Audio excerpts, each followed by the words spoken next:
Magandang gabi sa inyong lahat. Gabi dito ngayon. Hindi ko alam kung anong oras na nilalagyan nyo. Nandito po tayo para makisawsaw sa mga fake news ng mga vloggers na kilala natin.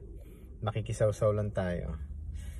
Marami pa rin nagsasabi sa mga naniniwala kay dating Pangulong Duterte na tinatawag siya na kriminal, tinatawag siya na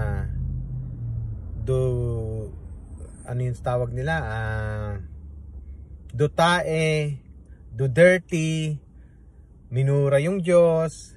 Yun yung mga pinagsasabi. Hanggang ngayon hindi sila natatauhan. Binabati ko sila, mga tanga daw yung mga DDS, para maintindihan nila. Hindi ba nila nakikita yung mga lumulutang na personalidad, na mga successful na tao, na actually nagpo-provide sila ng mga tubig, mga inumin sa mga nagrarally.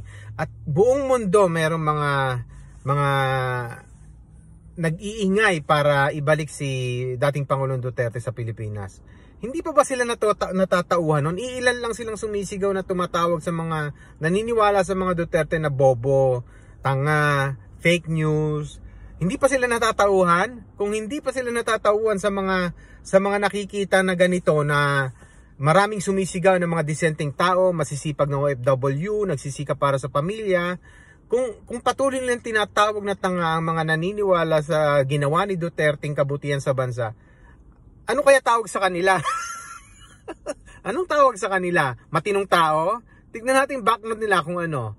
Kasi maaring isa lang naman magagalit ang mga magagalit naman kay Duterte, yung nakikinabang sa benta sa droga, yung namatayan, natukhang noon, na sinisisi sa kanya, yung mga adik na nabagan siya or na ano ng mga pulis, yung mga nakulong, mga kamag-anak nila. Sabi nga nung isa, ni Kati Binag, hindi choice nyo kung kayo kumikita sa droga, kung pusher kayo, kung pumatay kayo, nang hold up kayo dahil sa nasa drugs kayo, choice nyo yan. Pero yung mga biktima na winalangyan nyo, ni-rape nyo, nilapastangan nyo, ninakawan nyo, hindi nila choice yun.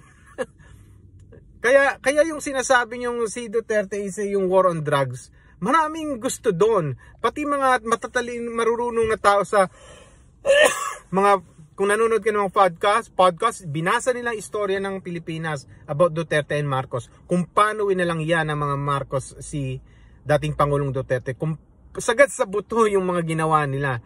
Yung nilapastangan nila, winalangyan nila, binenta nila sa ibang bansa. Kung kayo ngayon mga maka-BBM, hindi pa natatauhan, anong tawag kaya sa inyo? Ano pwede nating itawag sa inyo? Kasi hindi pa kayo nagigising, tinatawag nyo mga angkan ng demonyo, yung mga dahil minura yung Diyos, etc. Whatever it is, itong situation, it shows kung gaano katino, kung gaano karunong na presidente si Duterte. Kaya nga siya nanalo, di ba, landslide, na ganong karaming boto. Kaya pati si Sara sinaki ni Bongbong para lang manalo, tapos winawalang yan nilang ganito. Kung kayo hindi natatouch sa mga nangyayaring ito, hindi ko alam kung ano pwede itawag sa inyo. Kasi tinatawag yung mga Duterte at mga ang totoo niyan, it's not about Duterte or Marcos, maka Duterte ka o maka BBM. It's not about that. Yung nagawa nila sa bayan, yung nagawa nila sa bansa. Marami nang gising na Pilipino. It's not about maka Duterte ka, maka Marcos ka, maka Leni o maka Aquino ka, etc. Marunong nang tumingin ng tao kung sino yung nagtatrabaho. Hindi nyo pa ba nakikita yung ginagawa ng Quadcom or Tricom sa hearing nila? Gusto nila mag-oath taking ka para hawakan ka nila sa leeg. Pag hindi nila nagustuhan sagot mo, iko-contempt ka. At ang masama pa itong kitang-kita natin live sa television. Pag may kinontempt sila, nagngingisian sila, nag-a-appear sila, parang dahil may na-contempt sila. Ano yun? Anong ginagawa nila sa mga Pilipino? Ganun lang, mga pagsira nila ng buhay, simple, kakatawanan lang sa kanila. Sila yung mga siga-siga nung araw na napapunod sa mga pelikula na pag nakapambuli, proud pa sila. Tandaan lang natin, lahat tayo may ginawang stupid things from the past sa ating buhay. Ngayon, hindi tayo proud doon. kung itong mga matatanda na naghihiring-hiring na to, ang tatanda na nila, at gumagawa pa sila ng ganito, nangaapak ng tao, nang wawalang yan, sumisira ng buhay. Kung sila proud pa rin sa ganitong edad nila, ano tawag natin doon? Walang malinis, walang perfectong tao. Lahat tayo may nagawang stupid things from our past life, di ba? Pero pinagsisihan natin yun at hindi tayo proud about it. Etong mga to, kasalukuyan silang nasa edad na, nasa retiring age, nasa retired age na sila, nasa old age na, nagwawalang niya pa ng tao, gumagawa pa ng ganito, nationwide, ganun sila katindi. Hindi ko alam kung saan nila binibili yung kanilang kapal na muka, nagagawa nila yon nationwide. Ayaw nila makarinig ng salitang hindi pabor sa kanila pag sumagot yung mga hinihiring nila. Pero kung sabihan nila ng tanga yung mga vlogger at yung mga nakikinig sa vlogger na yon, ganun na lang. Hindi nyo pa ba nakikita kung gaano ka walang yang administrasyon natin? Hindi nyo pa rin nakikita? Mga nanlalait pa rin kayo sa mga Duterte o mga naniniwala kay Duterte. Hindi ako maka-Duterte pero nakita ko yung trabaho niya kaya I'm in support. Nakita natin yung bunga. Tanda natin, sa bunga ninyo sila makikilala. Yung mga kandidato, kung walang nagawa from the past na good for the country, wag nyo na iboto. Yung mga nangangako na tumanda na sa pwesto, tumanda ng senador, tumanda ng kongresista, hindi naman naiangat ang buhay ng mga tao. Ang mga pinag-aral nila, kamag-anak lang nila, ganon. Tapos pinapasa yung kapangyarihan sa yung posisyon nila sa susunod nilang lahi, susunod na henerasyon. Hawak nila kasi yung probinsya nila. Tandaan natin, tignan natin yung bunga. Tignan natin yung bunga ng bawat kandidato. Sino yung may mga nagawa?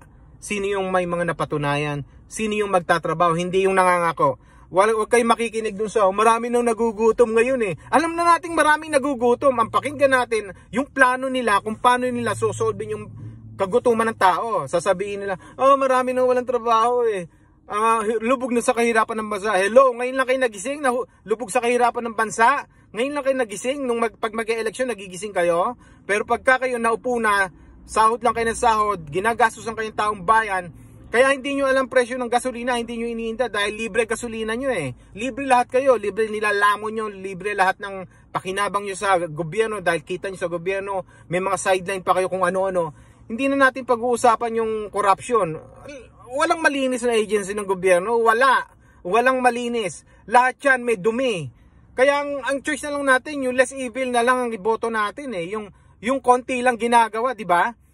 Hindi natin sinasabing perfecto si Lainday Sara, sila Duterte. Hindi natin sinasabing perfecto. Tao lang sila. May pagkakamali sila nagawa from the past. Wala tayong may pagmamalaki na tayo walang nagawa na stupid things. Lahat ng tao may nagawang stupid things from the past. Ang importante, nagsisisi sila. Gusto nilang mabago, gusto nilang makabawi sa bayan. Huwag nyo nang iboto yung mga walang ya. Parang awa nyo na. Salamat po.